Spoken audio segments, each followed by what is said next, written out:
Okay, so today I'm in Northamptonshire with million-selling author Felix Francis. Thanks very much for agreeing to talk to me today, Felix. It's an honour to meet you. Well, it's nice to meet you too, Simon. Now, your latest book, Syndicate, is just being published as we speak. Um, is there always a book on the boil, or do you sort of put your feet up for a few months after publication of the latest? Well, the manuscript is due at the publishers on the 1st of April. I don't know who thought that was a funny thing, but it's due on the 1st of April. And then I have 3 weeks or so where I don't hear anything, which is terrible because I spend all my time worried about what the publishers thinks of it. But I try and have a bit of a break then because it's always a bit manic trying to get the manuscript finished. And then I get the edit notes and any changes they want in it, and we have a discussion about those. But that normally takes me about a week or 10 days to get through, and then I wait for a bit, and then we get the copy edit, and I get the American copy edit, and then I get the proofs, and then the whole thing really doesn't go to the printers. We don't put it to bed until really beginning or middle of June. So it's quite a long process after the manuscript is finished. Not too many changes, I hope, but there are always things to discuss and to negotiate with my editor and the publisher. Yeah.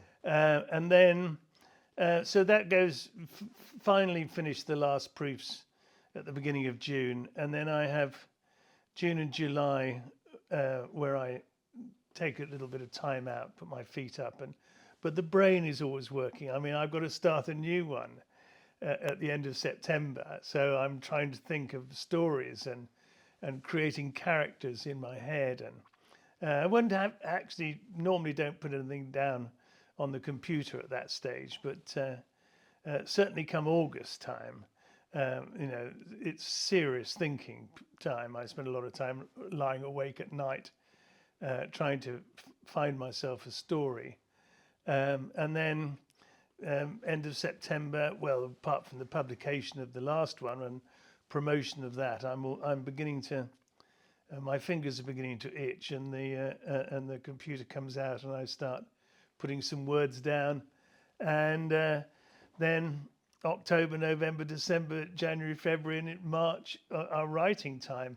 I mean, I write pretty much every day when I'm not doing something else. I don't shut myself away completely. And this coming year, over Christmas, my son and daughter-in-law and grandchildren who live in Australia are coming for Christmas. So that's going to take out some time. But it's a pretty busy year, all told. I've done 18 now, so I'm just about to start number 19, and that's 19 book. I've done 18 books in 18 years, so yeah, it is hard work. Right, you pretty much railroaded through my list of questions. I'm going to have to rewind you for a bit. I'm interested about the editing. So when somebody rings you up and you've sweated blood, sweat and tears over the story, and they want to change bits of it, I mean, are you open to sort of big changes? Hang on a minute, that's my character we're messing with, or how do the discussions go? Well, the discussions are they go. I mean, they do want changes. Yes, they always want changes. But I've lived with this character. This character is like a real person to me, and I've lived with them now for. By the time the edit comes around, I've lived with them for 8 or 9 months, and I mean lived with them. I mean, I eat, breathe, sleep with these people. My main character in particular, and. So I feel I know the character pretty well and how the character would behave under certain circumstances, and so a lot of the discussion with the editor, I will ask them to go back and think about it, and because I've done things in the book for a reason. There are certain things which I accept and will change, tone down a bit of the sex and tone up a bit of the violence, probably is what they're after. But it is It I mean, I do feel that when I send the book in, it's finished, but obviously it's not. But um, and there have been changes over the years, but I try not to change too much. It's when you start changing things that it starts putting errors into the book. Is my view, and also I've developed the character, and the character has lived through the period of the book, and I know. And if you're going to go back and change something, it's difficult. But I have to, ultimately the publisher has the final say on whether he publishes the book or not, even though, of course, it has my name on the front. So I feel that there has to be a compromise, shall we say. I don't quite go as far as my father, who on one occasion said to his American editor, "I won't change a word," when she wanted all sorts of things changed. But the edit, I do think the book is improved by the edit, mostly because, in my view, it's because I have to argue why I did something. And sometimes that reinforces it, or it makes me realize that some little changes and nuances need to be changed. And so the edit process does produce a better end product. But I've done it now for a few years. I feel I know what I'm doing. Now, you've written the book a year for nearly 2 decades. Is your mind, like it or not, a creative conveyor belt of ideas for a new book, or do you sit down when the contract says you have to and think of something? A bit of both. A bit of both. There is nothing better for an author than having the idea for the next book before you finish the previous one. I mean, that's like having a double summer holiday. And other times I've got to September and October, and I really don't know what the storyline is going to be, and I mean, I've created characters, but I've got no story to put them in, and that is panic. That's beginning to be panic time. But I think that the mind never stops working.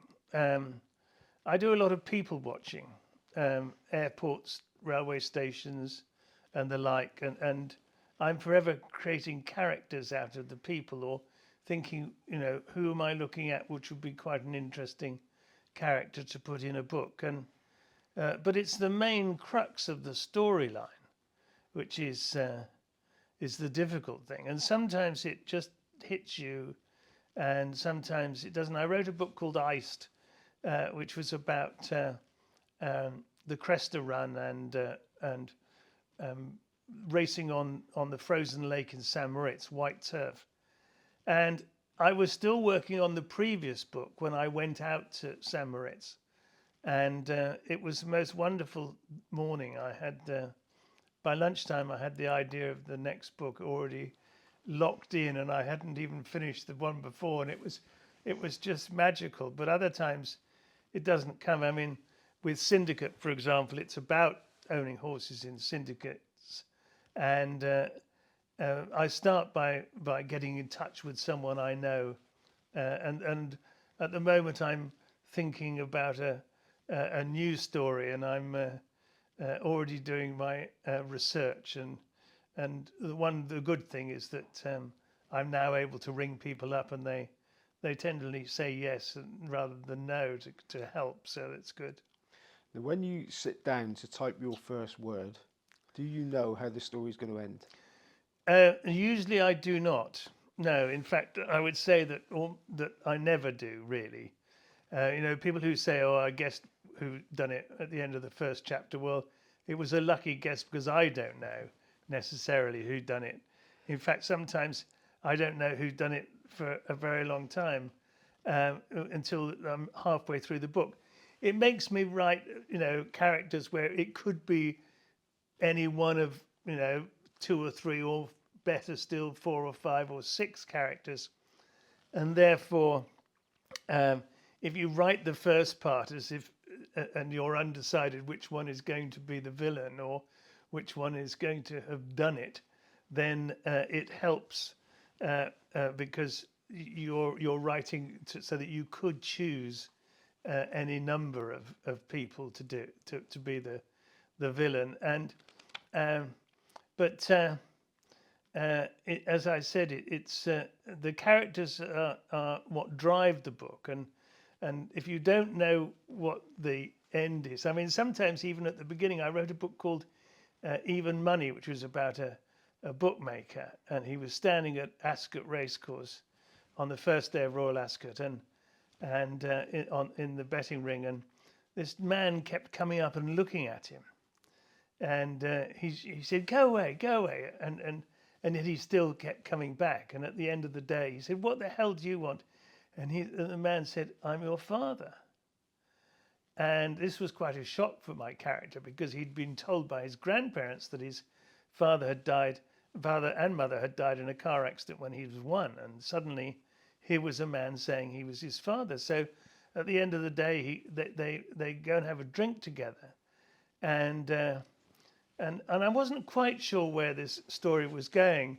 And then after the drink, and he's talking a lot about where he's been in Australia and the fact that he's got other family and so on.